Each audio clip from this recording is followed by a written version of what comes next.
that she finally said, you know what, I'm ready to make that change. And one night, she got into her mother's closet, took out her mother's burqa, the outfit that the Muslim ladies wear covered head to toe, put it on, and in the middle of the night, got on a rickshaw and came to the Bible college that is there, that we have there in Dhaka. She went through the program of our Bible college, and today, she and her husband are pastoring the church in Bangladesh, and that ripple effect continues as they touch lives for Christ. So I hope you know that when we as missionaries stand here and say thank you, we're not just thanking you for giving so that we can go overseas, or we can start a Bible school like God led us to, or start an orphanage, or a television program, or a radio program that God has led us to do. But we kind of coined a phrase one time, it's all about souls. And that's what it is. It's not about the program, it's about the souls that are touched. And today we just want to thank you, because through your giving, souls are being touched. If you want a little more information about Bangladesh and the various programs that we do have, there's a table in the back, and I'll be back there after the service, and there we have some free brochures. Larry's also written 3 books. I only have one here, but he's written 3 books. One's a simple coffee table book about Bangladesh. The other one talks about hope in the hard times, and we've had a few of those. And the other one is a story of the miracles that God has provided through our years in Bangladesh. So those are available also in the back. We also have a card if you're interested in a child sponsorship through our orphanage. We have children that are open for sponsorship. I can talk to you about that. But thank you. Thank you for your giving and your prayers through the years. Bless you.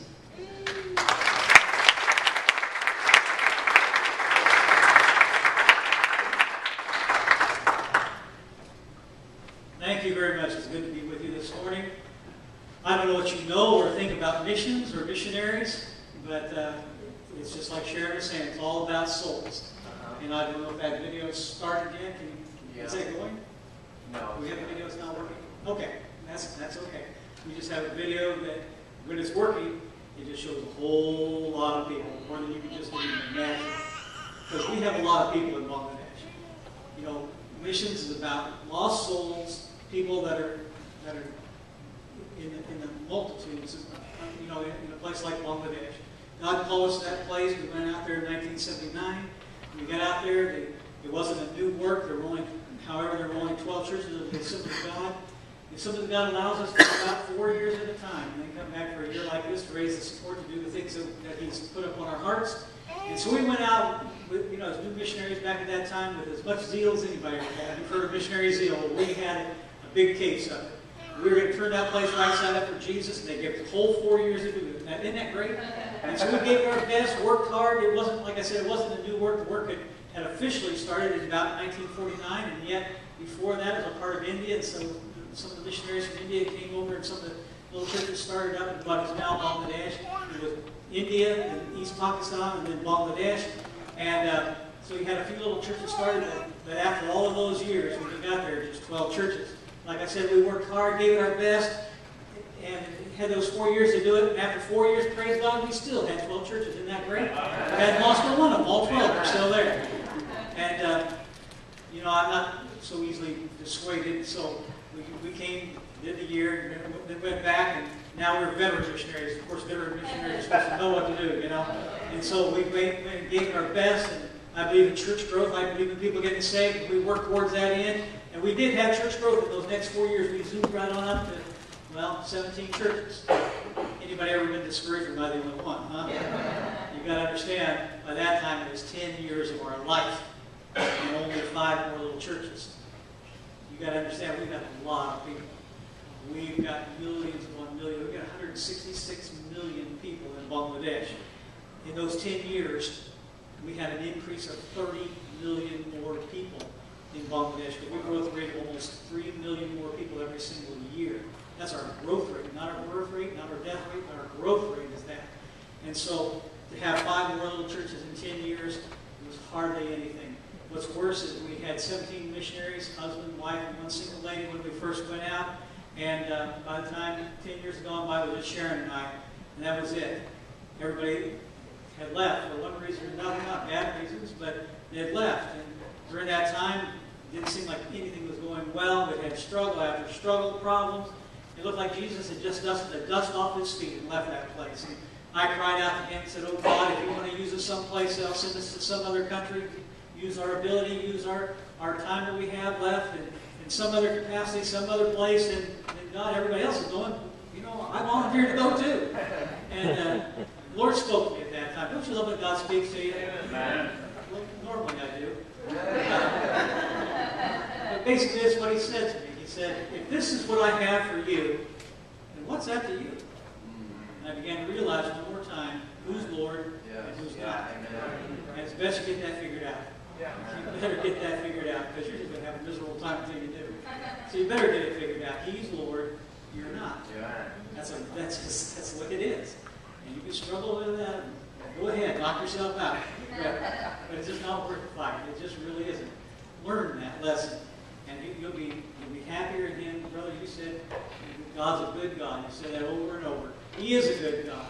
And understand that. He's not trying to force you and make you into something else and make you do things for Him.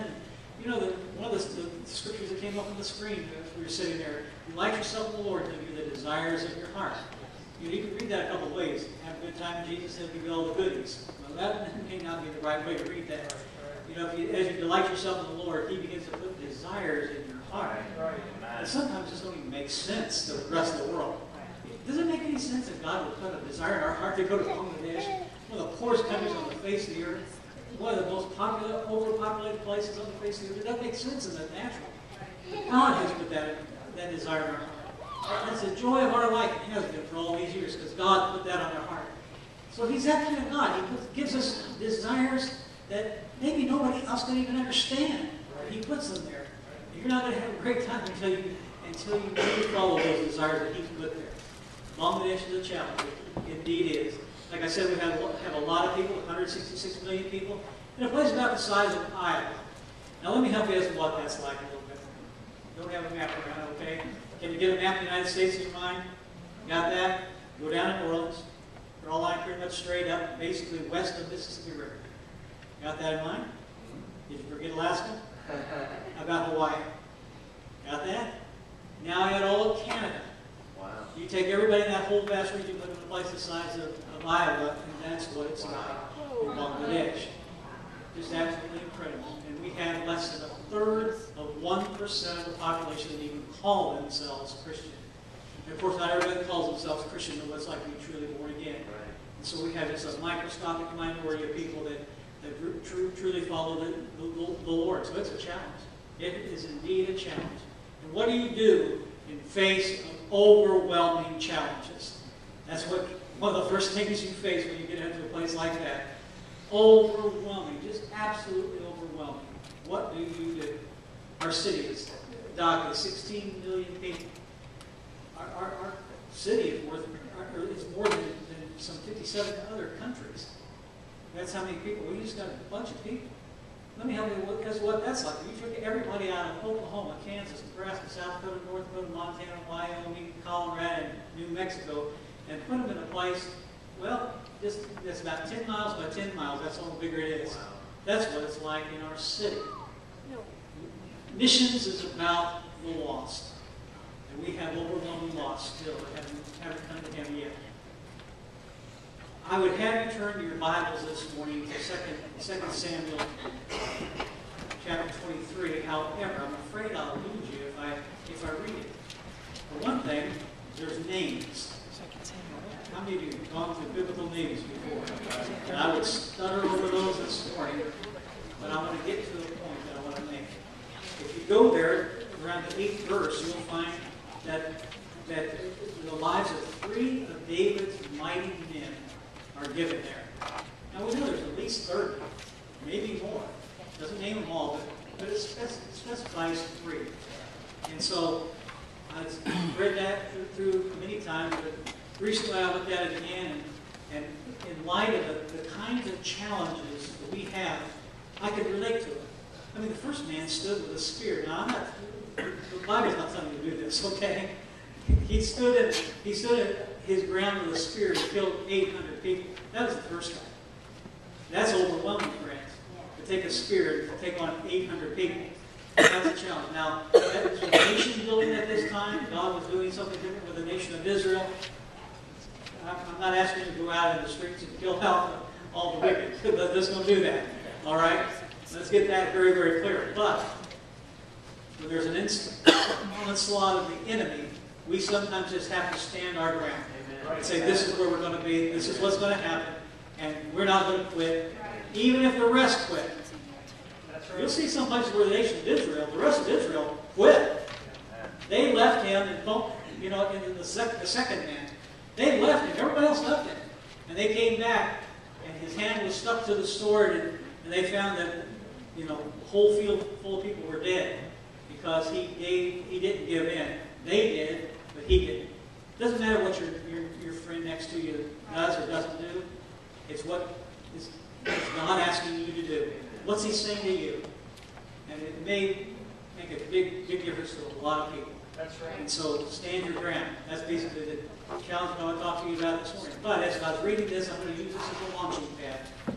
Because in the overwhelming times, sometimes you got to look around and begin to realize that God has people with you. He has people there. And I want to share with you 3 of the heroes that God is raising up or has raised up in Bangladesh. And so allow me to do that because we have somebody that God is raising up and doing a great job. The first one, his name is Gilbert. Gilbert is my pastor. We don't pastor a church per se in Bangladesh. We do several different ministries. But in one of those ministries, the Home of Hope, we have orphan kids. And so some years ago, I don't know, 12, 13, 14 years, I couldn't tell you exactly when it started, but we began to realize we needed to have somebody come to kind of pastor those young people. You know, we take kids when they're beginning age into school, so about 4 to 6, we take younger kids, but we don't have enough staff, enough money to take care of that. So we take kids that are entry level into school, and then they are with us until they grow up till 18. So you have orphan kids that are there. And so we knew that they needed to have a pastor. And so we invited one of the Bible school students to come out, and he came out. We wanted the church to be separate from the Home of Hope as far as, you know, structure and salary and all that kind of stuff. We wanted to be the church.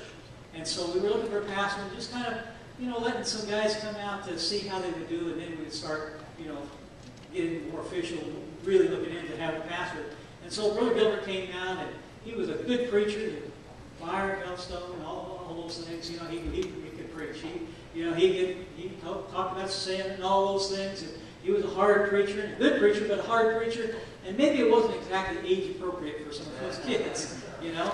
So we appreciated that, but it's just like, well, we're just not working somehow with those kids. Maybe a little too hard and harsh for them. Older adults, teenagers like that, we can understand, but the little kids a little hard. For a few weeks he came out, and finally one day he showed up with a Barbie doll and had an illustrated sermon. And all of a sudden he had those kids in the palm of his hand. And I don't know what happened, but from that time, it was like he became their pastor. And he began to talk to those kids. He began to somehow understand that he had to talk to kids. And he's helped raise up those kids. I call him my hero, just because he's done great feats that, you know, have left the place that's turned to Jesus and all those things necessary. It's being faithful every day. That's what makes him a hero in my life. Because he's been a hero in front of all those kids. We got the place is built for 240 kids, and we have all those orphans. So he pastors a church that are orphans. Got a few staff, and a few outsiders, very few outsiders, because Muslims and Hindus in that area mostly. So very few adults really, but most of his church are orphans. And so with those orphans, we have taken the scripture to be important that you raise the child the way they should go, and you know what, they not go that way. We hope so. And so we've tried to train the children that way. He's done a good job of training up kids. But one of the things that early on we decided with those kids, because we've done it with our own kids, we wanted them to understand about giving to God. And so all the kids, we give them an allowance. Every week they get an allowance. And the youngest kids that come, we give them 10 taka. Now a taka is that's the money in Bangladesh, it's only worth maybe a penny and a half, something like that. One taka is, so they get a whole 15 cents or something for an allowance. And even in Bangladesh, you can't do much with that. But with little kids, you don't want them to waste the money or lose it or whatever, but that's a good start. But of course, you know why we give them 10. Because we tell them, out of those 10, one of those goes to God. And so it's great. Pastor, you should come. You should come because it's great. I love to have pastors come. I really love to have pastors come. Now, you know sanctification is both immediate as well as progressive. You understand that, don't you? Yeah. That the Lord takes many things out of our life immediately, and some things He has to work on us until it gets worked out in our life. You need that explanation because I really love to have pastors come. I really love to have them because I like to pick them up at the airport, put them there on that left-hand side of the car, because we drive on the other side of the car, on the other side of the road. So there they sit in that place that normally they got control, but now they don't. And we start going through the city streets of Dock, and like I said, we got 16 million people in town. And there's just everything out in those roads. Cows, chickens, goats, people, baby taxis, rickshaws, buses, trucks, everything's out there. And they all believe that's their road, and they can do whatever they want to on their road. And that's what they try to do. But we've learned all you have to do is just lay on that horn. Just lay on that horn. It's kind of like the parting of the Red Sea. It's almost as miraculous as that. And as we're doing that, 30, 40 miles an hour, zipping through all those things that we've learned, how to do all that. And we just lay on it and go. And of course, that's when I like to take that little peek of that new pastor that's coming out, because I like to see how they're taking it. Usually they're gripping that dashes in front of their feet on that brake that's not there. Usually there's this look of stark terror on their face. And I love that. I pray for me. I understand the sanctification. I need more sanctification in my life. I understand that. Before that gets completely worked out in my life, this is probably just even saying it this way, but before this gets completely worked out in my life, would you do this? Send your pastor out, would you? Because I know this. We get just a little bit closer to Jesus sitting on that. I know we can. And it'd be good for the church. We love to have teams. Pastor, wouldn't you just love to come? We would love to have you. And we love teams. We really do. And so, Brother Gilbert, pastors those kids, and his church kind of like you did. And a little different. We sit on the floor, cross-legged. The boys are on one side, or males are on one side, the females are on the other. We sit in cross-legged, so that's a little different. But song service, we have different teams that lead the song service. But we want to train the kids how to do those things. And then, tithe and offerings. And they have the little baskets that they go through. 100% participation. 100% participation. I'm sure it was like that today. I'm sure it was. But anyway, 100% participation, and that's how he runs his church. That's where he gets his salary from. That's how he operates the church and everything that has to take place. You see, if everybody will pitch in and do what God has asked them to do in the first place, tithe, and you can't escape that. Malachi chapter 3 is pretty clear about that. If you'll tithe, God will do great things in your church, in your life.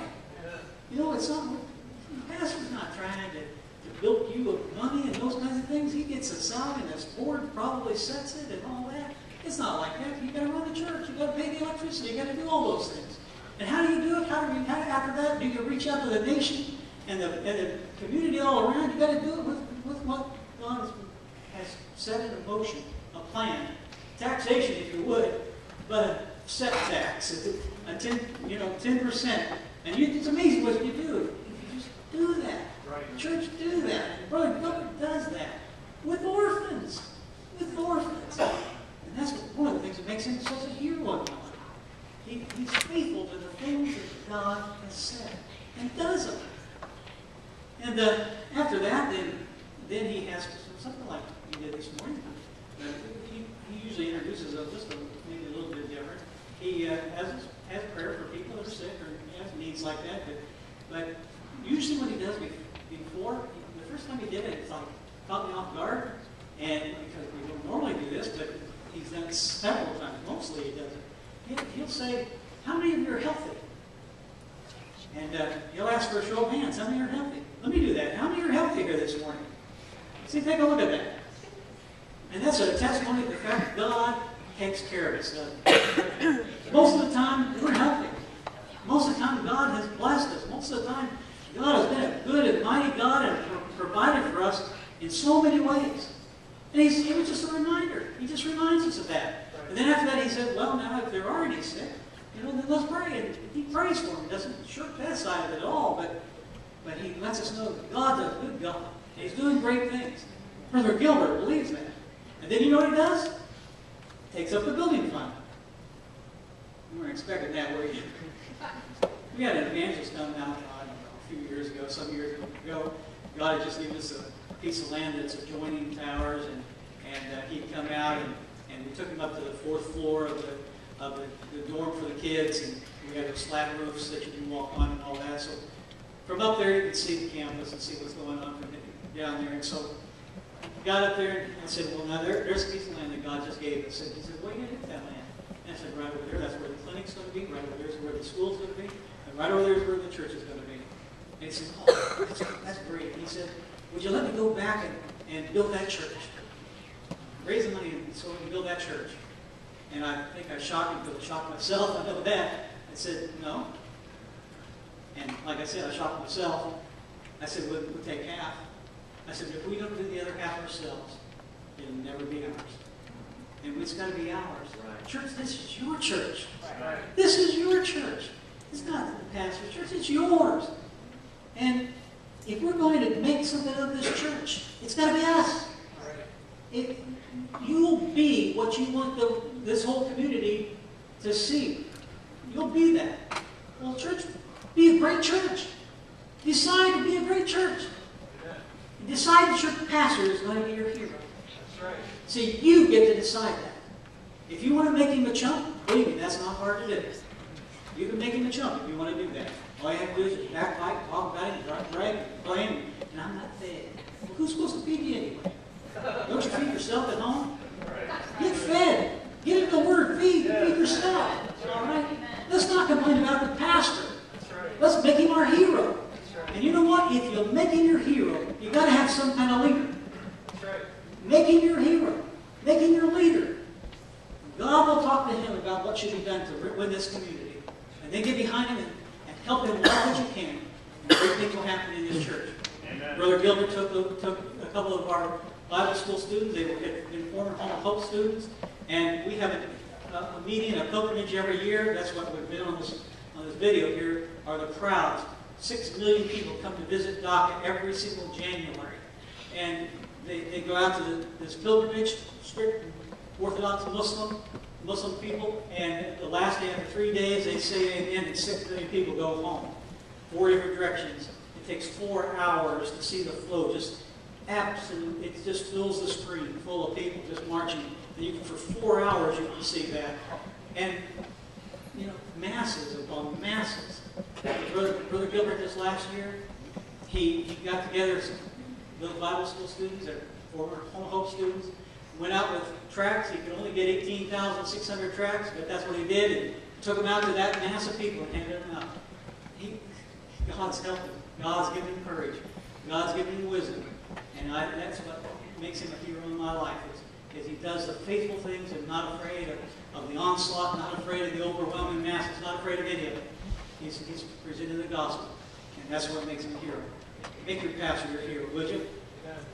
Then the next man I want to share with you that's one of my heroes is also was Bible school, about the same time as Gilbert was in Bible school, roughly at the same time he and his wife. And they graduated about 15 years ago, I guess. And they went to a different part of the country. They went to a part where it's mostly strong Orthodox Muslims. And, you know, Muslims are just people. They're just people. They do the same thing. They're just people. They don't understand their own religion. Most religions, most people in the religions don't understand their own religion. Most people. Christians included. You go out right now, and you know people out there are out there. Stop them and ask them, what religion are you? Most of them will say Christianity. They don't have a clue. No idea what it's all about. Same thing with Islam. Same thing with Hinduism. Most people don't have a clue, really. You know what that means? They're open. Yeah. They're open. If we just get past all those little things, there's only a few extremists. But they get all the press. Most of the people are looking for something. They're searching for something. They've got this God-sized hole in their heart that needs to be filled. And so people are looking for that. They just don't know how to get there.